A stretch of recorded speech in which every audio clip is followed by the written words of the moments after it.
Ku ncuro ya mbere mu binjana birenga bitanu biheze, idini rya Anglicane ryahisemwo umugore ngo aribere umuyobozi. Kwa gatanu yondwi dusozereye, Sarah Mullally yagenywe kuba musenyeri mukuru wa Diyoseze nkuru ya Canterbury mu Bwongerereza, ibituma aca bumwe n'umuyobozi mu rwego rw'imigenzo n'imigigwa yo mu muryango w'Anglicane kw'isi yose. Yamara iryo genwa ryiwe ntaryakiriwe neza n'abategetsi bo muri iryo dini, cyane cyane abo ku mugabane wa Afrika bavuga ko bagendera imico. None bigiye kugenda gute? Ni iyihe myitwarariko agiye gushira imbere?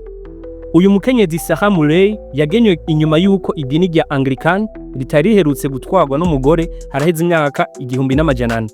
Ku banyafrika ntibyabashimishije na gato, cyane cyane ko bano badahuriza ku burongozi bw'abagore mw'ibanga ry'ubusenyeri. Uyu Mullally ntazotwara isengero ryo mu Bwongerereza gusa, ahubwo azoba n'umurongozi mukuru muri Ecclesia ya Anglicane kw'isi. Nkuko nabamwitangiye imbere babikoze, uyu mwungere azogwana intambara zirimo ukuraho intambamyi ziri hagati y'abaseruka iryo sengero, cyane cyane ku mugabane wa Afrika, aho kuryamana basangiye igitsina homosexualité vyiyamirijwe mu bihugu bimwe bimwe vyo mugabane, mu gihe ivyo mu burengerazuba abakirisu babyo bafise uwo mwidegenje.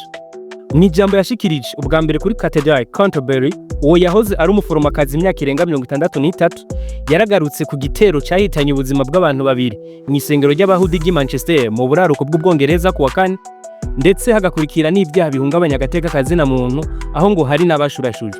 Muri iryo jambo Mullally yarerekanye intambamyi ziri muri ubwo burongozi bushasha yinjiyemwo, na cyane cyane kubura ukwiyemera ndetse n'indiyane za politiki bivuye ku kwangazwa kw'imiryango imyimwe.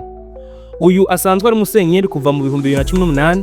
Mullally aramaze kugwanira kenshi inyungu z'ubwigenge muri iryo shengero, na cyane cyane mu kwemera gutanga umuhezagiro kubifuza kubakana bahuje igitsina. Ico bikoze, uyu mwungere mushasha wa Anglicane yavuze ko yifuza kuba umusuku wa bose, nubwo abagendera ku mico ya kera batemera iryo genwa ryiwe, ndetse bakavuga ko umuryango w'aba Anglicane kw'isi ushobora kubandanya wicamwo ibice. Idini ry'Abanglikane rero ryavutse mu kinjana ca 16 neza na neza mu 1534 mu Bwongerereza, ritanguje n'umwami Henry w'umunani. Ico gihe Henry yashaka guta umugore wiwe Catherine d'Aragon kuko ngo atamuvyariye umwana w'umuhungu, Yamara papa umwungere wa Ecclesia Katolika arabimwankira. Henry yarashavujwe cyane gushikaho ahitamwo guca yikora muri Ecclesia Katolika, yishingira Église d'Angleterre ikomoka mu Anglicane, aba n'umukuru wayo.